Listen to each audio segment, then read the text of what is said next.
So hello mga buddies, so ako dahil ni si Kuya Ray, ang pinakagwapo nga tisoy. Siyempre, kita rago sa kabuklaki, so kita rago gwapo diya.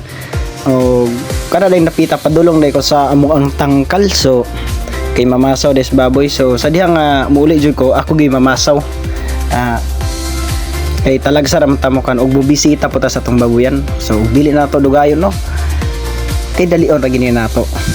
So mo na no. So nakita niyo daghan kay mga ginabas diha kay magpadako na puta og tangkal, magsugod na puta. Bulahan mo improve kita. Basta mo ning akong kung kinabuhi kung naa kay pag-ampo buhata pod burahan makita gyud nimo ang say resulta. So dihang napita, so mo na duha ka bigal mo nanganak na pud day nang usa day diha. So 13 nakabok yang anak. So kana diha sumpayan day namo sa loyo. So gasto na po na murag estimate ni papa na mga 20 mil siguro na pod. Sige lang padayon sa pag-improve. Bye bye.